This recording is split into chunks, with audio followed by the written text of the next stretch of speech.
تصريحات، هل تعتبر انه كما قال هو زيارات عاديه الى شخصيه لا، وطنيه نشاط عادي. نشاط عادي تعتبر ان ذلك نشاط عادي؟ توني نوعي لو بواسون. انا نعطيك 3 اسئله سيدتي. الاول، هل نعرفوا اللي حركه النهضه تحب السويله نتاعها خاصه في الخارج تخدمها وعندها شركات خدمت معها في الحمله الانتخابيه، صرفتوا مليار كل نهار. عمل شركات اللي موجوده في لندن. انت كنت مع سراج الغنوشي في لندن وتعرف بالكدا اللندنيين، وعاودتوا يمكن عملتوا حاجه مركزه على الكوميونيكاسيون تاع سراج الغنوشي. بعض الناس يقولوا وانه سراج الغنوشي يحب يترشح انتخابات الرئاسيه الجايه. هل انت تاكد ولا تنفي وانت اقرب الناس لسراج الغنوشي منذ سنوات عديده؟ ثانيا، ماذا بيا نعرف، نعطيك 3 اسئله بشكل برقي وتجاوبي. الوضع الصحي للسيد راشد الغنوشي باعتبار تكون شخصيه مهمه سياسيه وكذا وغيره، هل الوضع الصحي لاباس؟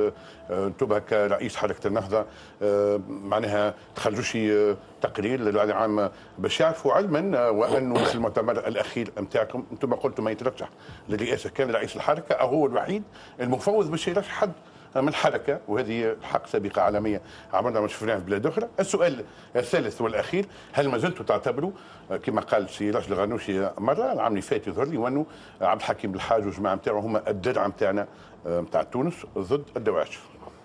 4 سنين ما يسالش 4، ما واحد نبداوهم بالواحد.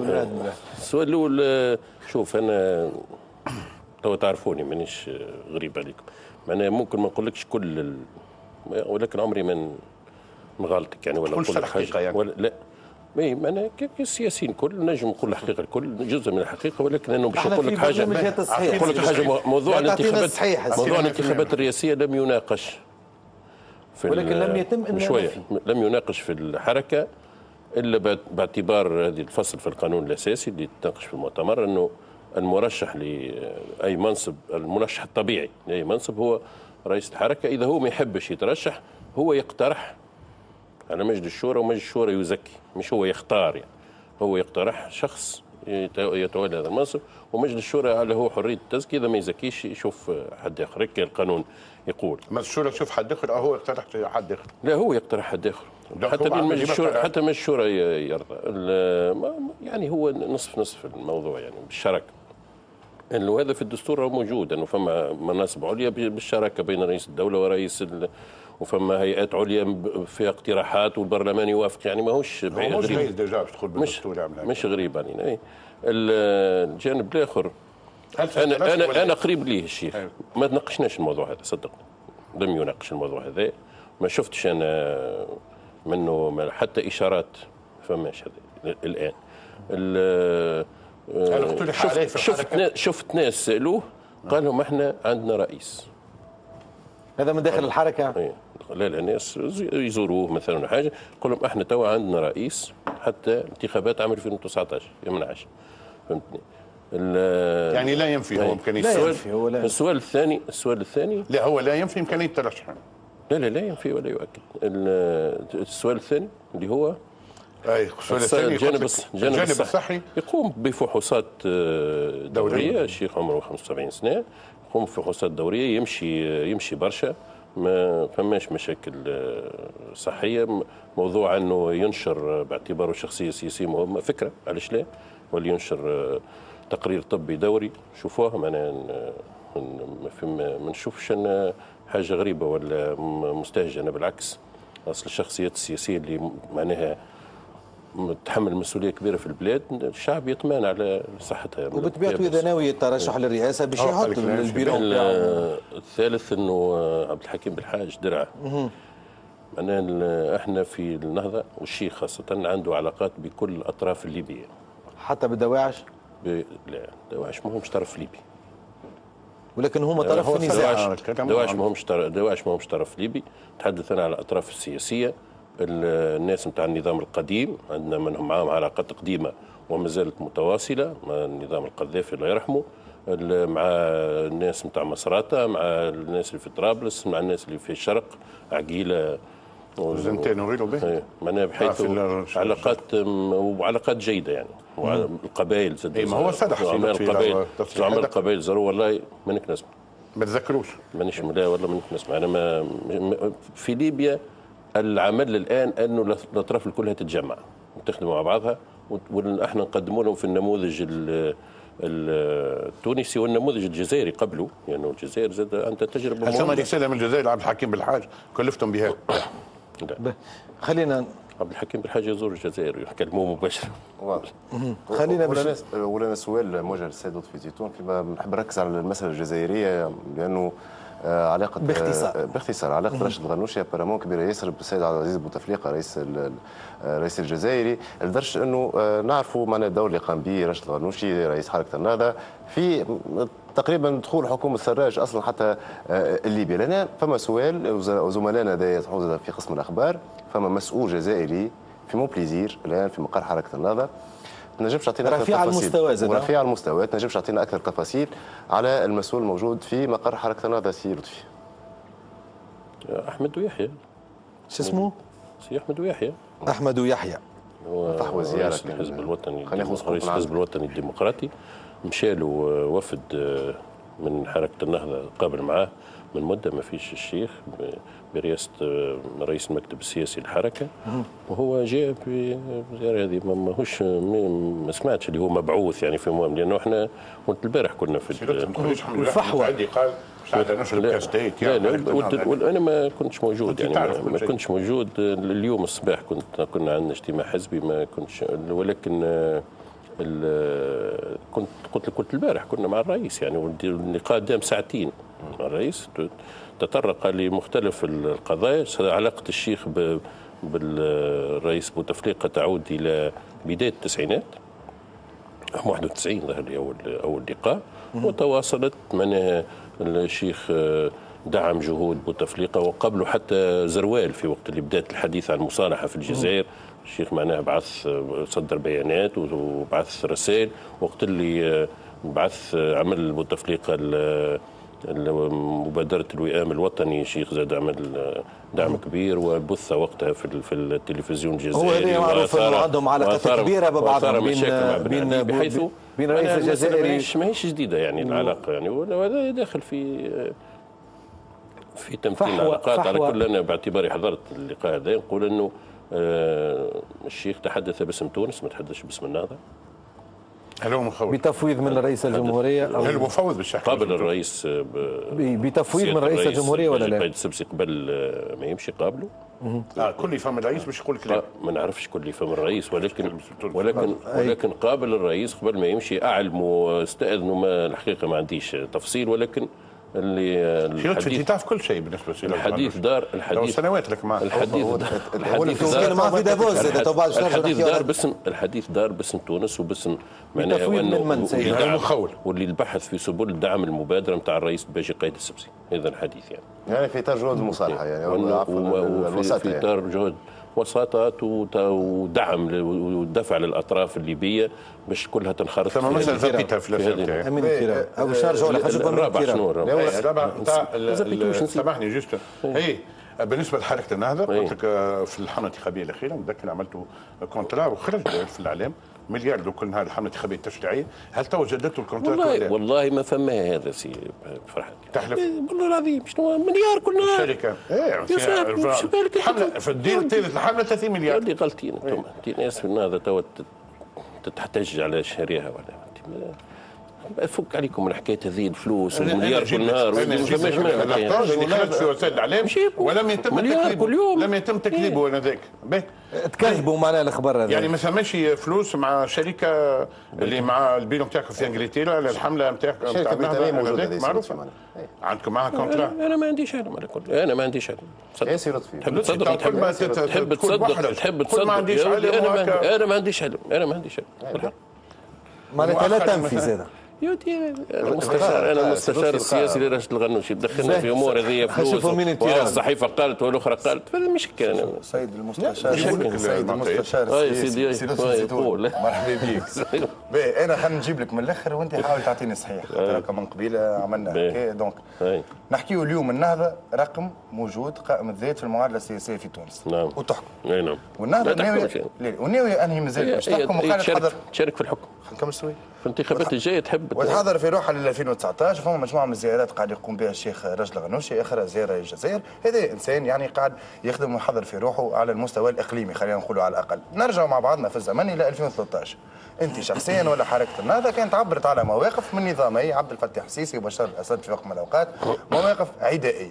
لكن اليوم معناتها حقيقة الميدان تفرض أنه عبد الفتاح السيسي رقم في المعادلة الدولية وبشار الأسد كيف رقم في المعادلة هذه، وأنتم ناس ناويين مش تحكموا وبطبيعة الحال مش تتعاملوا على المستوى الإقليمي والدولي.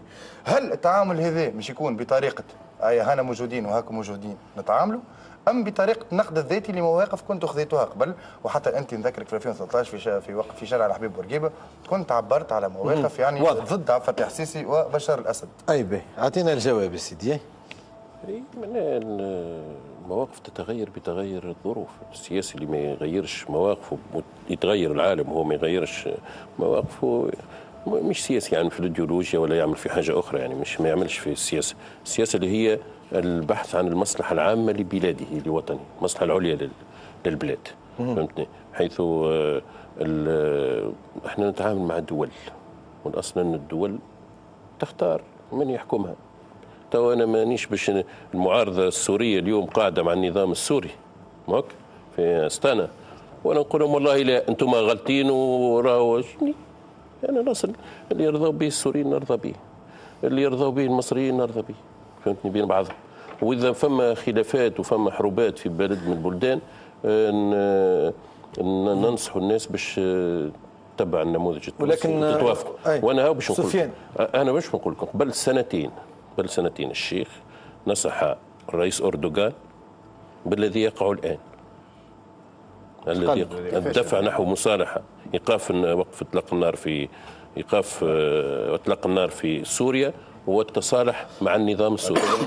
هذا خلينا انا تو احنا نحكيو على النهضه سي، ما تقوليش ندخلني في اردوغان، فهمتني. اما قلت لك هذا الذي يقع احنا نصحنا به لتراك انهم يكون دورهم في سوريا هو تقريب وجهه نظر وايقاف النزيف. ها توا جاء هذايا ندعموه.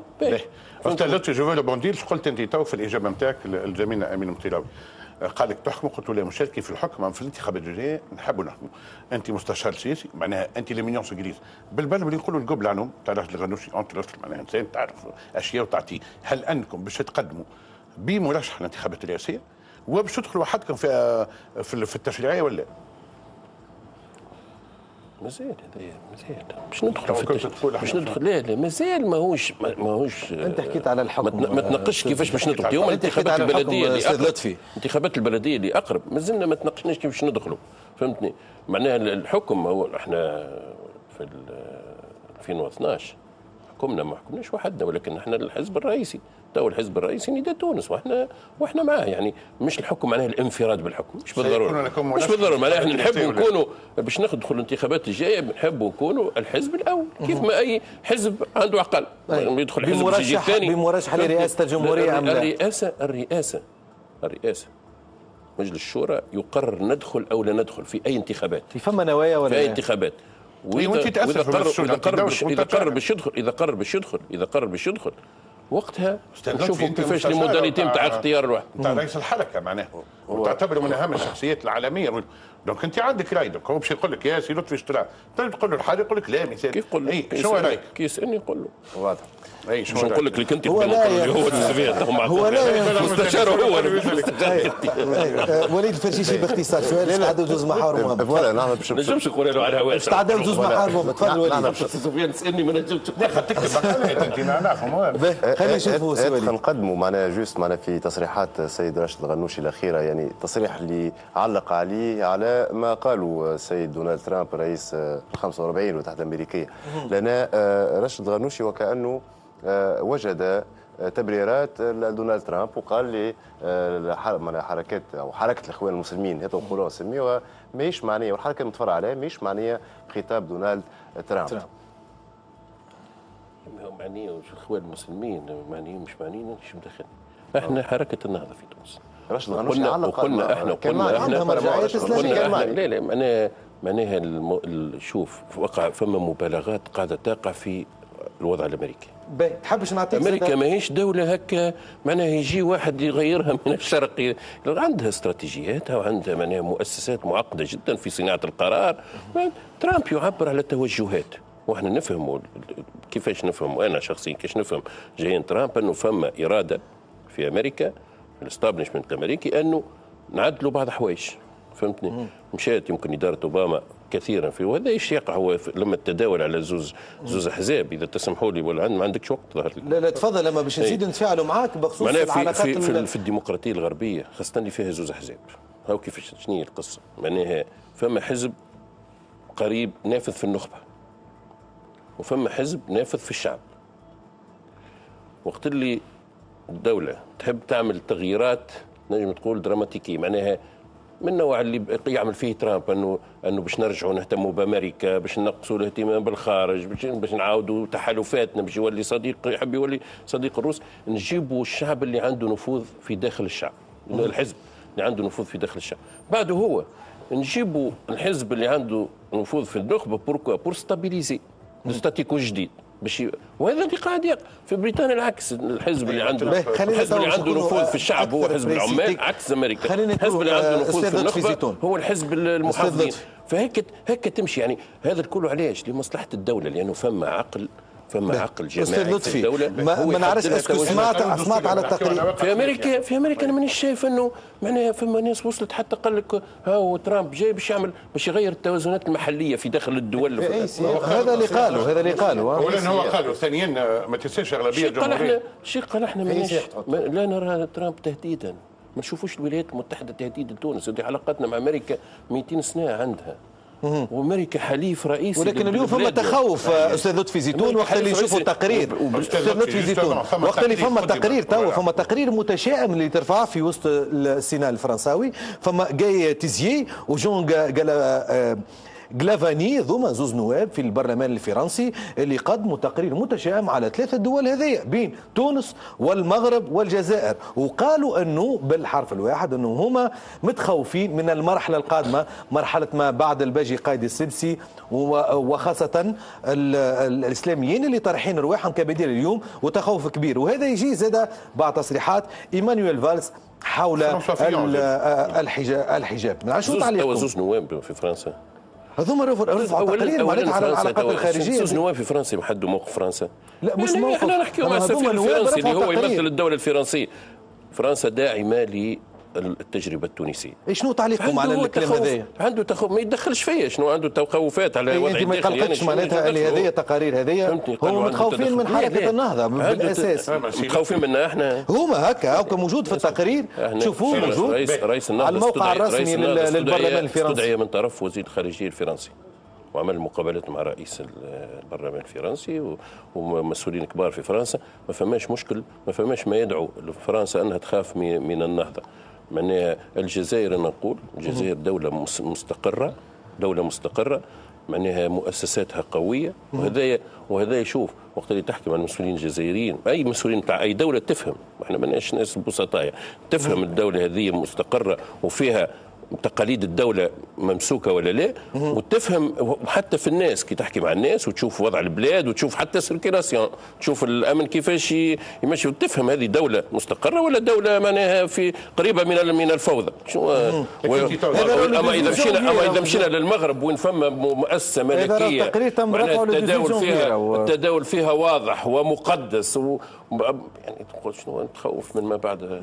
هما هذايا فما البرلمان الفرنسي مش احنا مش زوز نواب توانسه عندهم موقف من هم شوف في بعثه، هم مش من فراغ شوف في بعثه. خلينا باش نتعداو. تفضل.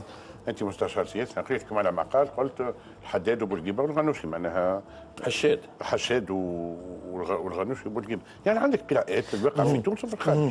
ودولك انت يكون عندك. سفيان بعد اذنك الاولويه للمباشر يقولوا لنا زملائنا امينه حدوش من اوكسجين فام، نشوفوا سؤالها بالهاتف وهنا راجعين. امينه حدوش مرحبا، تفضل. مرحبا لينا، مرحبا زملائنا سفيان بن فرحان وليد فرشيشي يمين متراوي باختصار امين ضيفنا لطفي زيتون. باش نرجع لنقطة معينة كنت طرحت بخصوصها سؤال ديجا امين بخصوص الاستراتيجية الأمريكية ديجا وصول ترامب للحكم. نعرفوا اللي هو أعلن رسميا القضاء على الأحزاب ذات المرجعية الدينية الإسلامية المتشددة، وقال سي لطفي إنه إحنا حركة النهضة ماناش جماعة الإخوان المسلمين. أنا نحب نقول ما نعرفش عنده فكرة ولا لا اللي فما مشروع قانون اليوم جديد يسعى الكونغرس الأمريكي باش يسنه ينص على تصنيف جماعة الإخوان المسلمين جماعة إرهابية ومنها حركة النهضة. لكن مدوك بالنسخة من المشروع هذايا على خاطر تبث على العديد من وسائل الإعلام الأمريكية بتاريخ الثلاثاء 17 جانفي 2017. نحب نسأل هنا سي لطفي شنو هو برنامج الحركة للخروج من المأزق هذا والا على الأقل باش تضمن البقاء. شكرا لك أمينة، خلينا الوقت باش ينجم يجاوبك. شكرا لك أمينة حدوش زميلتنا من أكسجين FM. تنجم ما عرفتش شنو تنجم تجاوب أمينة حدوش؟ ما فماش حركة النهضة غير معنية بهذا القانون. أنا شفت الوثيقة اللي خرجت هذه حاجة عندها 15 سنة ولا قداش، ما عندهاش علاقة بهذا. حركة النهضة ما عندهاش علاقة هيكلية بالإخوان المسلمين. ما فماش مأزق باش نحاولوا نخرجوا مع علاقتنا مع أمريكا علاقات عادية. ما فماش سي لطفي ساعه ولا ما فماش لا في ختام تقيل هذا ما عندوش 15 سنه. قدموه العام اللي فات من وقت اوباما واجلوها ما جبدوا على اخوان المسلمين اساسا. ثانيا تقول ما عندناش حركه هيكليه بالاخوان المسلمين، يعني انت توزن الكلمات. عندكم بعدك انتم تنتميوا لتيار الاخوان المسلمين. خليه يجاوبك في 30 ثانيه. يجاوبك 30 ثانيه. ما ننتميش. اذا حكينا على التيار ما كان يسمى ولا ما يسمى بالاسلام السياسي واللي احنا قلنا خرجنا منه، هذا الاسلام السياسي ما عادش موجود في تونس بالنسبه لنا احنا. فما حركات اخرى تصنف روحها اسلام سياسي حاجه تخصها. احنا قلنا ديمقراطيين مسلمين ديمقراطيين. هذا التطور اللي عمله المؤتمر العاشر. اذا انا ادعوكم وانت خاصه سفيان باش تتفاعل ايجابيا مع هذا. يا سي لطفي هذا انت كنت تدعي سي لطفي وقت اللي النهضه اقتنعت به وتحب تمشي فيه تولي تقول لا راهي لا ما اخوان المسلمين. ادفع في هذا. شجع التطور. وقت تقول لي باش تفصل بين دعوي وسياسي تعمل لي دعوي والناس محمد سفيان بن محمد بن علي بن عبد التيم. هذا غير معني. توانسه مسلمين توانسه مسلمين لا موضوع على دعوه ولا موضوع متعلق بالدين. توانسه مسلمين هذا مانيش باش نزيدوا على بعضنا في هذا الصحيح. الاستاذ لطفي زيتون القيادي في حركه النهضه ومستشار رشد الغنوشي، شكرا لك نورتنا بحضورك. نعتذروا من زملائنا في الاذاعات الشريكه اللي ما تمكناش باش تحصلوا عليهم الكل، باش يدخلوا معنا في المباشر ابارتير من غدوه الحين ان شاء الله. الاصوات والاولويه ليهم هما في المباشر، واذا فما معنا خطا تقني صغير ان شاء الله يتصلح في القريب العاجل. شكرا لكم انتم اللي تابعتونا من نص نهار غير ربع حتى الماء ساعتين على نسمة لايف صوت الجهات. ولا ملتقانا غدوه الحين ان شاء الله. خليكم مع قسم الاخبار. رباب المبروكي في الاخبار الوطنيه والعالميه. باي باي.